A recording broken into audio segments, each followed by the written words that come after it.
मराठी नवीन वर्षातील पहिला सण मकर संक्रांतीच्या निमित्तानं आज नाशिकच्या त्र्यंबकेश्वर ज्योतिर्लिंगाच्या मंदिरात भाविकांकडून गर्दी करण्यात आलेली आहे। 12 ज्योतिर्लिंगांपैकी एक असलेल्या या त्र्यंबकेश्वराच्या मंदिरात आपल्याला भाविकांची मोठी गर्दी जी आहे ती पाहायला मिळत आहे। सध्या आपण याच ज्योतिर्लिंगाच्या मंदिरात आहोत। या ठिकाणी जर आपण बघितलं तर सध्या या ठिकाणी असलेल्या ज्योतिर्लिंगाला अभिषेक जो आहे तो सुरू असल्याचं आपल्याला पाहायला मिळत आहे। या ठिकाणी राज्यभरातून भाविक जे आहेत ते या मंदिरात दर्शनासाठी दाखल झालेले आहेत। भाविकांकडून देखील मोठी अशी गर्दी जी आहे ती दर्शनासाठी केली जाते। खरं तर अनेकांकडून नववर्षात अनेक प्रकारचे संकल्प जे आहेत ते केले जात असतात। देवदेवतांचे दर्शन घेऊन पूजाविधी करून संकल्प केले जात असतात। नवीन वर्षातील पहिला सण मकर संक्रांती निमित्तानं आपल्याला त्र्यंबकेश्वराच्या मंदिरात भाविकांची मोठी गर्दी जी आहे ती पाहायला मिळत आहे। पहाटेपासूनच अशा पद्धतीची जी गर्दी आहे ती देखील आपल्याला या मंदिरामध्ये पाहायला मिळत आहे। या ठिकाणी जर आपण बघितलं तर सुरक्षा रक्षक देखील जे आहेत ते या ठिकाणी तैनात करण्यात आलेले आहेत आणि भाविकांची मोठी गर्दी जी आहे ती आपल्याला एकंदरीत या ठिकाणी त्र्यंबकेश्वर मंदिरात झाल्याचं पाहायला मिळत आहे।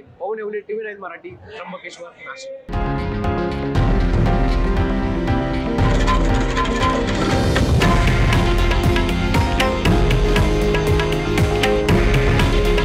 हे आहे देशातील नंबर 1 न्यूज नेटवर्क आणि आपण पाहत आहात TV9 मराठी। काळजी तुमची, हित महाराष्ट्राचं।